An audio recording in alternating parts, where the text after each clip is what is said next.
وہ ملک جہاں زمین زرخیز ہے، پانی موجود ہے، موسم بھی فصلوں کے لیے بہترین ہے، پھر اس کے بعد اس ملک کا کسان غریب کہ معیشت کمزور ہو اور وہ شور مچائے کسان بچاؤ پاکستان بچاؤ، تو پھر سوال تو بنتا ہے۔ اس سوال کا جواب دینے کے لیے آپ کا میزبان چودھری اختر فاروق میو آپ کے سامنے حاضر ہے۔ اب آج آپ کو بتائیں گے کہ اتنی نعمتوں کے باوجود کسان غریب کیوں ہیں، اور اس ویڈیو میں یہ حقیقت آپ تک کھل جائے گی کہ جو اس سے پہلے شاید آپ کو پتہ نہ ہو، نہ آپ نے سنی ہو، کہ اور پاکستان کی معیشت میں زراعت ریڑھ کی ہڈی کی حیثیت رکھتی ہے۔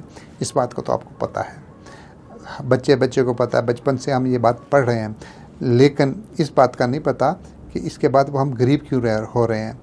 تو ملک کی تقریباً 40% آبادی براہ راست ذرائع سے وابستہ ہے، مطلب گندم، چاول، گنا، کپاس اور سبزیاں وغیرہ پاکستان کی سرزمین پر ہر سال اربوں کی پیداوار دیتی ہے، اربوں روپے کی پیداوار دیتی ہے۔ لیکن حیرت کی بات یہ ہے، جو یہ کسان پیدا کرتا ہے وہی سب سے زیادہ پریشان اور مقروض ہے۔ اصل پوائنٹ یہ ہے کہ جو کسان اربوں روپے کی پیداوار دیتا ہے اس کے باوجود وہ مقروض اور پریشان ہے۔ آخر ایسا کیوں ہے؟ اس کا ہم ٹن بائی ٹن جائزہ لیتے ہیں۔ ہمیں جو سمجھ آتی ہے کہ پہلی وجہ یہ ہے کہ مہنگی زرعی لاگت، زرعی انپٹس کا مہنگا ہونا۔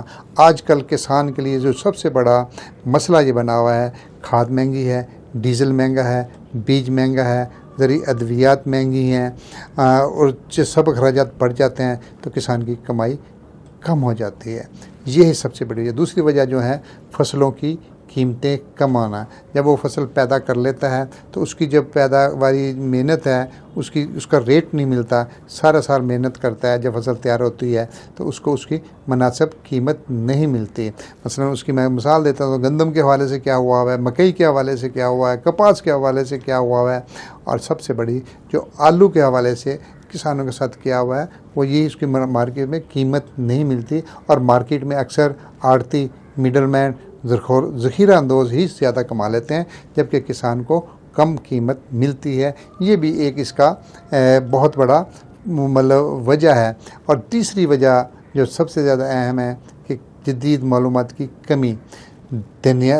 کسان اپنے آپ کو اپڈیٹ نہیں کرتا، جدید معلومات سے وہ ہمکنار نہیں ہوتا، اس کو اس جدید ٹیکنالوجی کا اور جدید اس کے طرز کاشتکاری کو اپناتا نہیں ہے۔ تو اس لیے اس کے لیے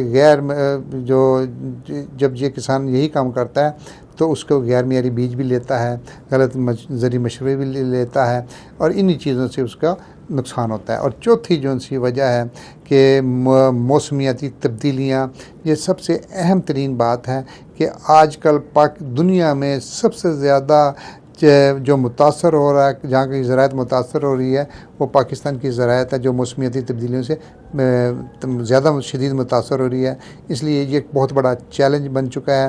کبھی شدید بارش ہوتی ہے، کبھی بارش نہیں ہوتی، خشک سالی ہوتی ہے، کبھی غیر متوقع، یعنی کہ ہر وہ چیزیں جو موسم کے ہر وہ باتیں، ہر جو فصل کو اس موقع پر چاہیے وہ نہیں ملتی۔ یہ ساری باتیں کسان کے لیے نقصان پہنچاتی ہیں۔ اس کا خیال کسان کو کرنا پڑے گا۔ اگر وہ یہ نہیں کرے گا تو پھر وہ مار ہی کھائے گا۔ اور پانچویں جو بات ہے کہ گورنمنٹ کی عدمی دلچسپی، ترجیحات، زراعت کو ترجیح قرار نہ دینا، اس کی غیر تسلسل پالیسیاں، عدم تعاون ہے، اس کو کہہ لو جو بھی اس کو نام دینا ہے، گورنمنٹ کی طرف سے ہے۔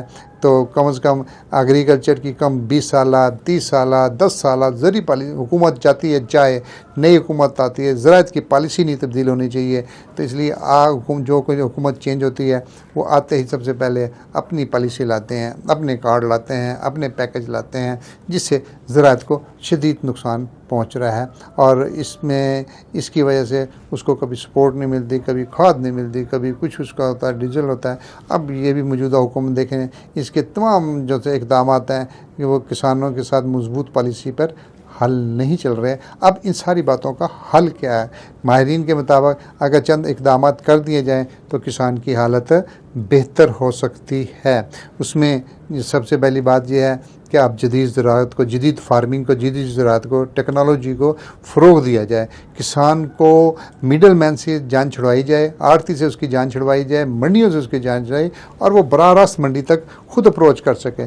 تیسری جو سی اہم ترین چیز ہے زرعی تعلیم کا اور ٹیکنالوجی کو عام کیا جائے۔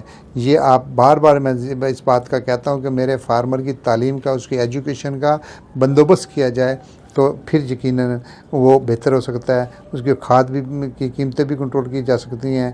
اور میں آخر میں اپنے کسانوں سے، اپنے لوگوں سے، اپنے اہل اقتدار سے، سب سے یہ بات ہاتھ جوڑ کے کہوں گا کہ خدارا یاد رکھیں، کسان خوشحال ہوگا تو پاکستان خوشحال ہوگا، کیونکہ جو ہاتھ میں روٹی دیتا ہے وہ ہاتھ کمزور نہیں ہونا چاہیے۔ اگر آپ یہ چاہتے ہیں کہ پاکستان مضبوط ہو، کسان مضبوط ہو، کسان خوشحال ہو، اس کی معیشت مضبوط ہو اور وہ یہ نعرہ لگانے پر نہ مجبور ہو کہ کسان بچاؤ پاکستان بچاؤ، اس کے بچے بھی خوشحال ہوں، تو پھر ایک کام کیجئے گا، آپ اس ویڈیو کو دیکھ رہے ہیں، اس ویڈیو کو دیکھ کے اپنے لائک بھی کریں، شیئر بھی کریں اور ہر حال میں کمنٹ ضرور کریں۔ آپ کے کمنٹ ہمارے لیے بہت اہمیت رکھتے ہیں، یہ ہماری پالیسی ہے کا حصہ ہے۔ آپ نے ہی ہمیں اب بتانا ہے اور ہمیں یہ بھی آپ نے بتانا ہے کہ آپ کے لیے آپ کس موضوع کا جو آپ کے علاقے کی ضرورت ہے، جس جو کسان کے مسائل ہیں، ہم اس پر بھی آپ کو رہنمائی دیں گے۔ اور اگر کوئی سوال پوچھنا ہو، کوئی اب ہم سے براہ راست نیچے دیے نمبر پر چل رہا ہے اس پر کہہ رہے ہیں، ہماری ٹیم آپ کو انتہا بہترین مشورے دیں گی۔ جب تک کے لیے اپنے میزبان چودھری اختر فاروق کو اجازت دی۔ اللہ حافظ۔ کسان زندہ باد، پاکستان پائندہ باد۔